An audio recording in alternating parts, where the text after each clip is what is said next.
Hi, this is Free Thinking Through the Fourth Turning. My name is Sasha Stone. The left red pills America. Congratulations, psychos, you did it again.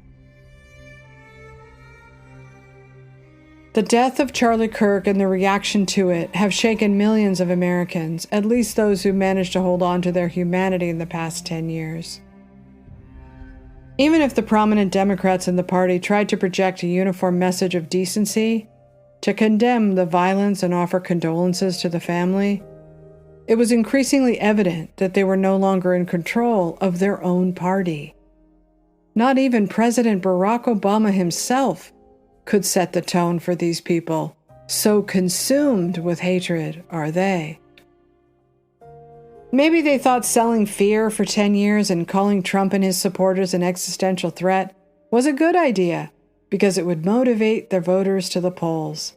Instead, they've created a Frankenstein monster that is now roaming the quiet countryside and scaring the crap out of normal Americans. They want all of us in this country to join them, to agree that Charlie Kirk got what he deserved. He supports gun rights after all. That alone meant they would shed no tears for him, his wife, or his kids. And that was the least of it. On TikTok, Blue Sky, and X, they went on, plastering the social media apps with negative stories about Kirk to erase any legacy the right might try to build in his name. For podcast listeners, here is a video montage from TikTok. And I'm not saying she deserved it, but I'm saying God's timing is always right. We need to locate Charlie Kirk's killer, because I want to give him a nice, firm handshake. I don't think a lot of you liberals and even self-proclaimed leftists have learned anything from history, really. It is an objectively good thing when die, regardless of how they were taken out. Caring more about how people are celebrating the death of CK instead of what he represented and what his legacy was, and being relieved that he's no longer to inflict harm upon people with his rhetoric, is certainly a choice. This is a man who spent his entire adult life making other people who were not exactly like him miserable. If you are not a cisgender, straight, white, able-bodied European American, Christian Republican man, CK did not like you. In fact, he thought that you were lesser than him, that you should have less access to the same rights that we all should have than him.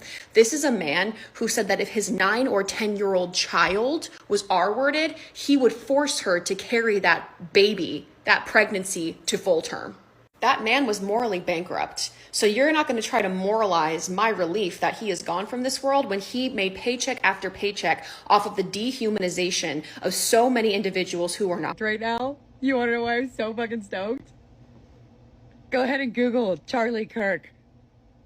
Go ahead, read the latest headlines and you'll see why I'm so fucking When conservatives die, they leave no discernible legacy behind that can be pointed to that improved anyone's life at all. When's the last time you thought of Rush Limbaugh? When's the last time you thought of Jerry Falwell? These men were titans of their time.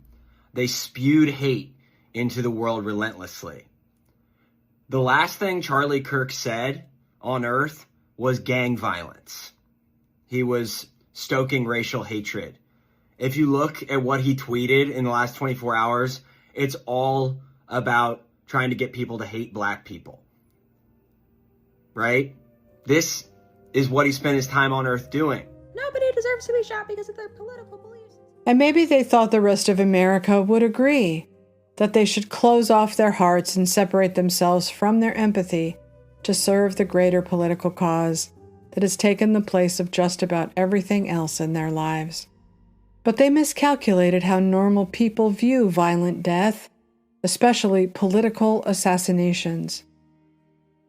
On TikTok, many users were expressing their anger at the left, and some of them even said this was it. They were no longer a part of the Democratic Party. Here is a video compilation.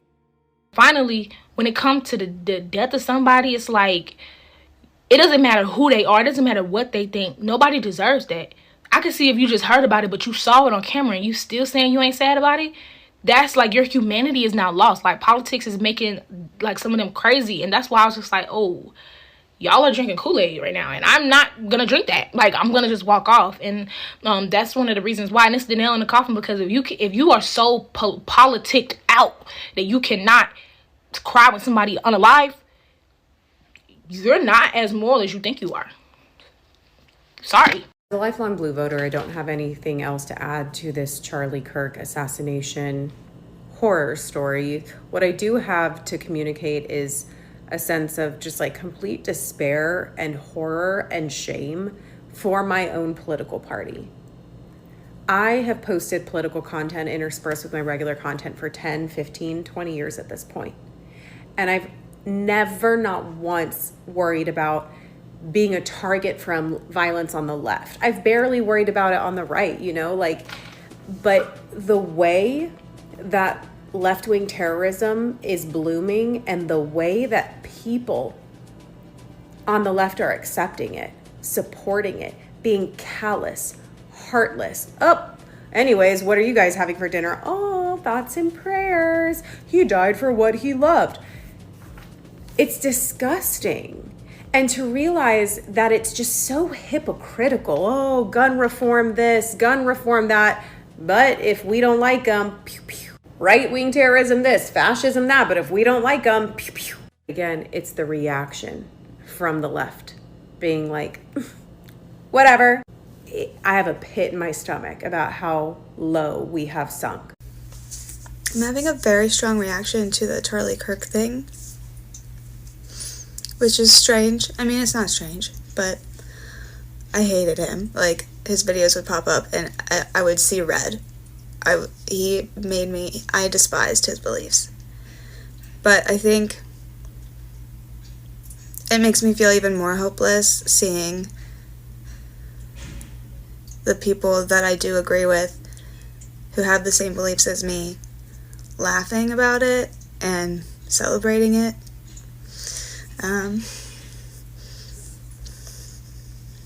Because I think that's like when evil really wins, is when we're all so desensitized to this kind of shit that you could be happy about someone being murdered. Whew. This whole Charlie Kirk thing. You know, I'm a left-leaning moderate, but the left has done a really great job of pushing us all over to the right the past year. And I'm so sad, because what Charlie Kirk brought to the table was conversation and debate, and that's why I liked him. I didn't always agree with him, but damn, we need more conversation and we need more debate. And all I can hope is that all of these kids that showed up on these college campuses to debate him or to agree with him or whatever, I hope we end up with thousands more of Charlie Kirk. So breaking fucking news, Charlie Kirk got shot in the fucking neck. That was the last bastion. I can't be a liberal no fucking more. You see the fucking comments? I hope the gun is okay. The same fucking people asking for moral decency. I cannot in good faith align myself with you guys anymore. I once had a headache. You'll be alright. Cause you don't agree with him politically? If you voted Democrat like I did, you voted for a party that does not exist anymore. This is not the Kennedy Democratic Party.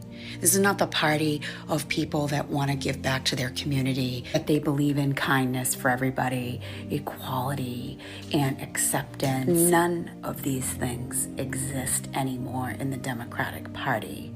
I am ashamed of the Democratic Party, and I have been for a long time, which is why I consider myself an independent. Democrats and liberals and people that are all like, you know, peace and love and equality and unity have come onto this app to say the most horrific things about this 31-year-old man. And in Washington, they asked for a moment of silence, and Democrats were booing, were audibly booing. And Jennifer Say just registered as a Republican from unaffiliated.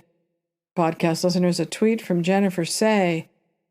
In honor of Charlie today, I registered as a Republican. I was unaffiliated. Ordered an American flag from my yard. Had been meaning to anyway. This was the day. I worked hard to stay in the light amid so much darkness. I went to work and kept going. And Colin Wright redrew his famous chart, showing how far the left has moved away from the center and the right.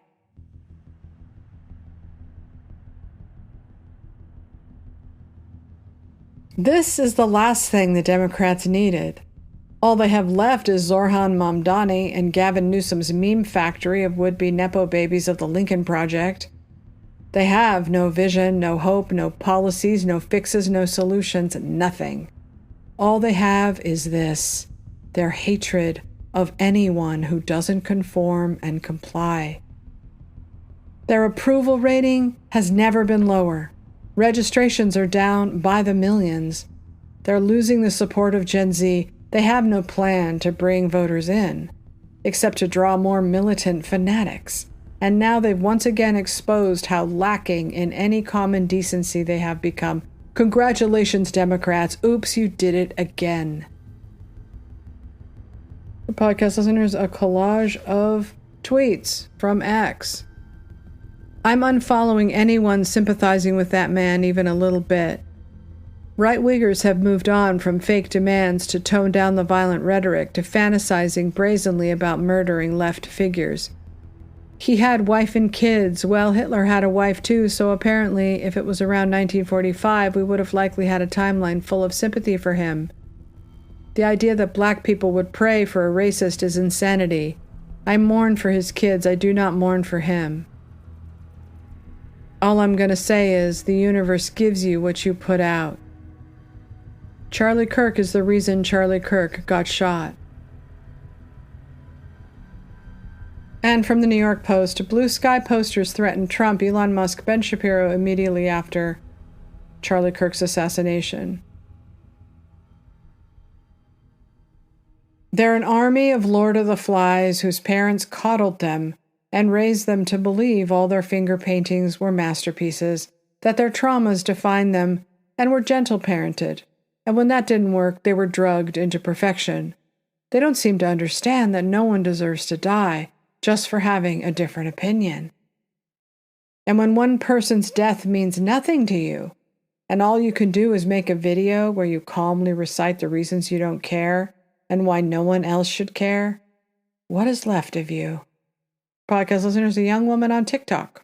Charlie Kirk created the culture that killed him. Charlie was a professional provocateur. He used inflammatory fallacies and thought-terminating cliches to embolden those who have always held power, straight, white, cisgendered men. He even convinced some marginalized people that they could gain power by aligning themselves with these systems. Patriarchy, white supremacy, Christian nationalism. He profited off of this rhetoric at the expense of others' humanity. Charlie Kirk created the culture that killed him. One where gun violence is so normalized that even children are seen as collateral damage. Did he see his own life as a fair trade? How about his wife's husband? How about the father of his children? But it's not just the policies that may have cost him his life. I'm not sure if Donald Trump would have been elected without Charlie Kirk and his influence on Gen Z men. Regardless, he was Trump's ally, a faithful servant to a regime that glorifies violence as something good men do. Fascism is here, in part because of Charlie Kirk. And fascism is violent. But America has always been violent. Saying there's no place for political violence in America is as hollow as giving a thought and a prayer between the shooting at UVU and the school shooting in Colorado. America was built on political violence and it continues to enact political violence every day. It's easy to condemn political violence when there's a hand on a trigger. It's harder to condemn everything that put the gun there in the first place, or the tax dollars funding a genocide, or the policies that disappear people who don't look like Charlie. We dream of a world without violence, but we live in one that demands it. Fascism can't be voted out or petitioned away or debated into irrelevance. It must be confronted, and confrontation under fascism is never peaceful. Political violence has been a daily reality for Indigenous people, Black Americans, trans individuals, Palestinians. The difference now is that the people who thought they were safe, who thought violence was only something that happened to other people, are feeling it too.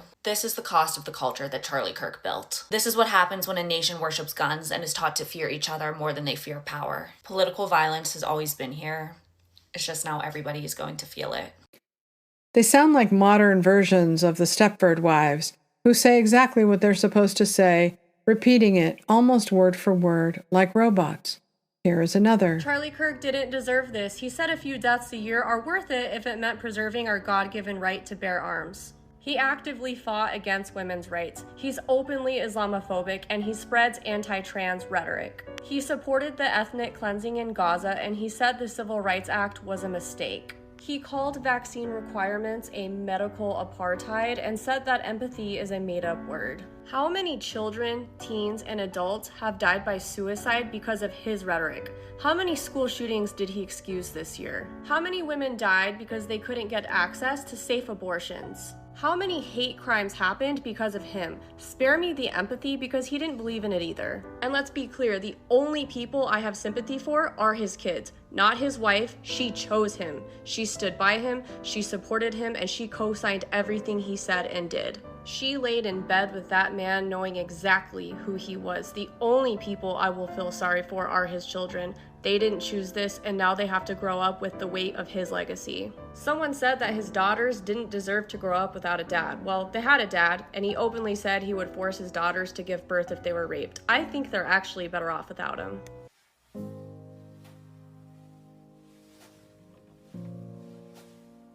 There is no one to pull them back from the brink. They collect so many likes that it messes with their heads. Their followers demand more. Give us more. They're punished if they dissent, if they disagree, if they do any critical thinking whatsoever.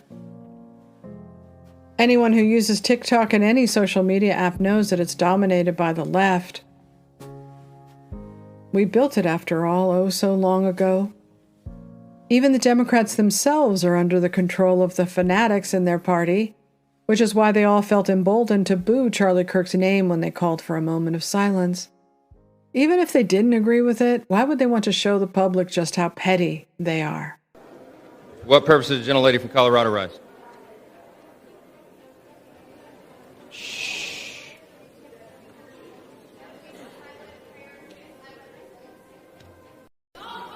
Let's, wait a minute. The House will be in order. The House will be in order. Shh. The House will be in order. Not that we needed this tragic event to expose that ugly truth. It's been obvious for some time now that the left has been hijacked by the modern equivalent of the Manson family. Joe Biden was the George Spawn-like figure who presented the mask of normalcy for what was most definitely not normal. All they had to do was the bare minimum, either stay silent or offer condolences and some generic comment on free speech and how political violence is never okay, but they couldn't even do that. Why? Because there is nothing left of them. All they have is this pathological need to control everyone and everything. Whether it's destroying the careers of convicted thought criminals or celebrating their assassinations, all they know is they wanted them gone. In all of their lies about Charlie Kirk, their endless posts with hundreds of thousands of likes that prop up their own manufactured goodness as if to say, see, we still have the moral high ground, they come off somehow looking worse than they ever have.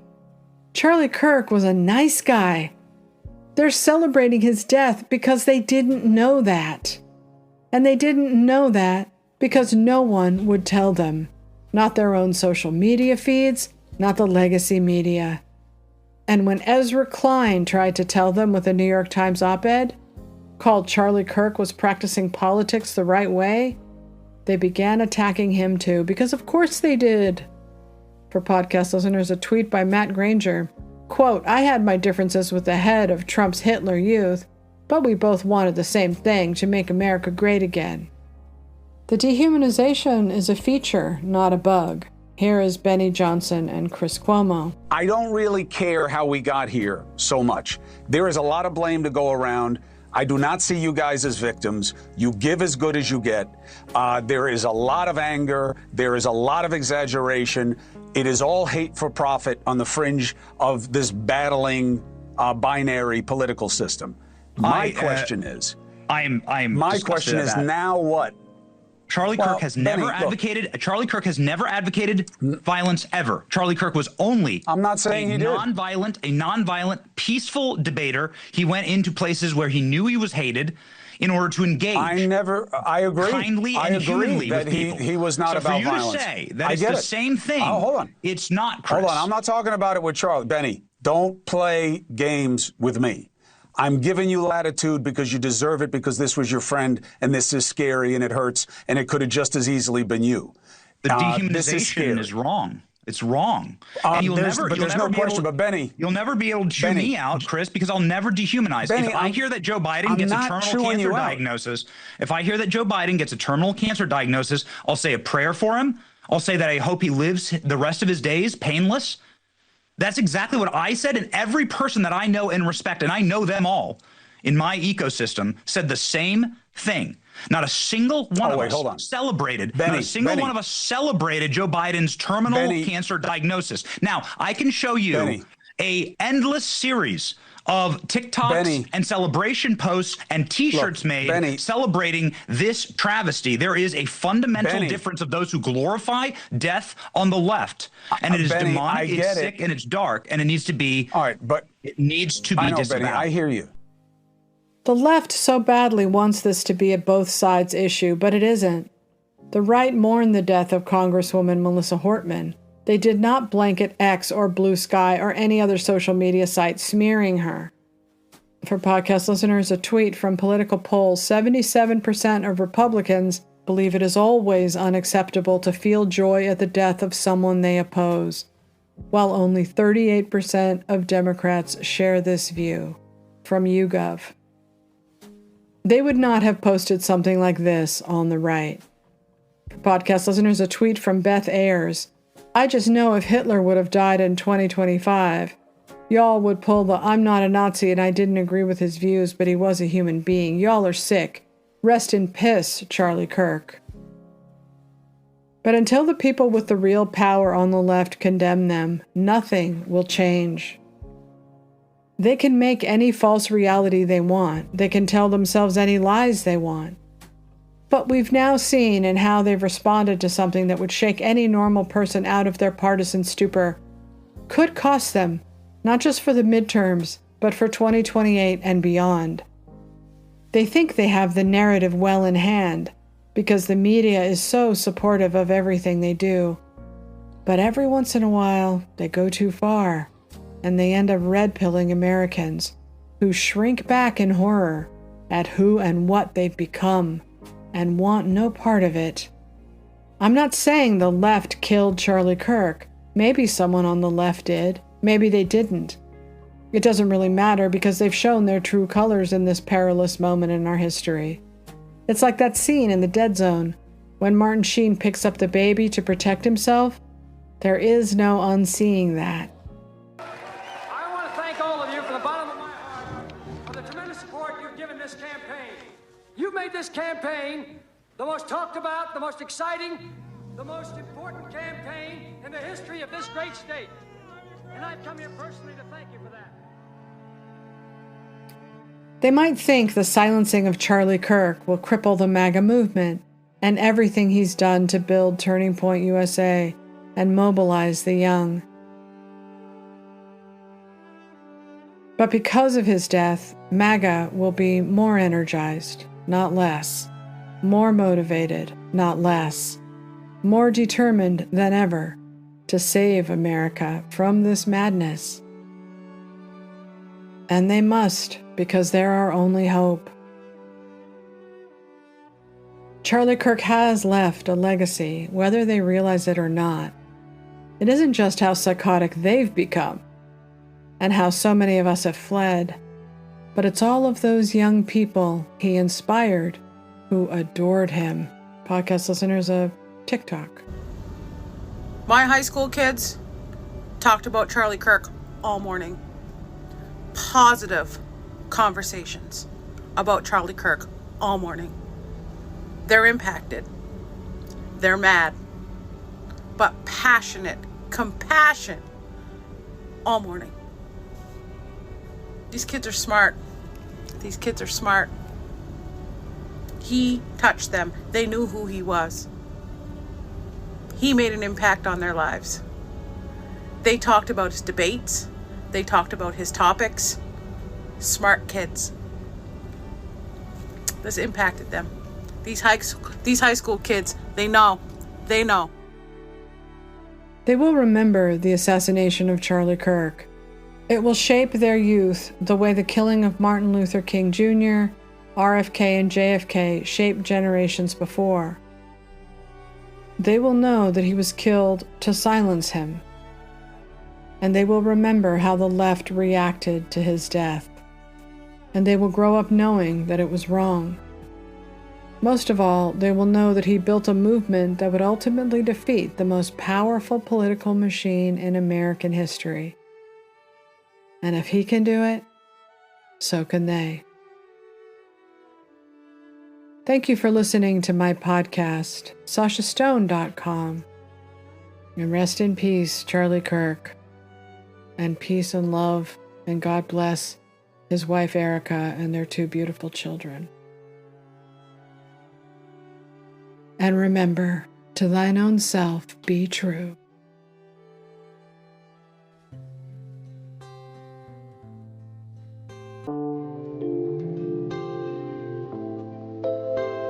I heard there was a secret chord. If David played and it pleased the Lord, but you don't really care for music, do you?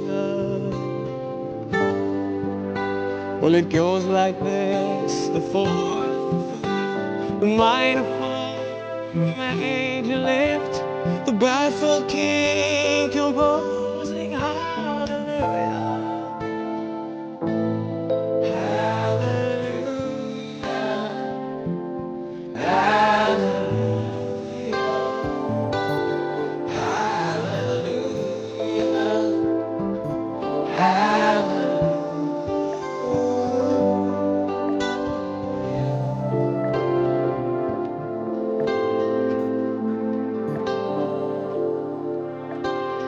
Faith was strong, but you needed proof. You saw her bathing on the roof, her beauty and the moonlight overthrew you.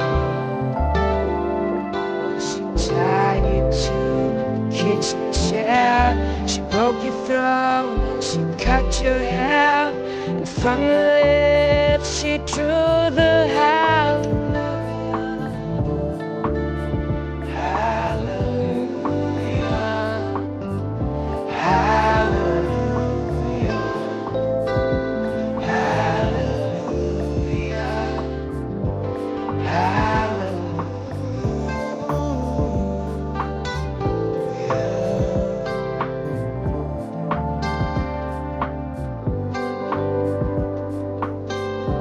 Baby, there's a God above, but all I've ever learned from love is how to shoot somebody who I dream.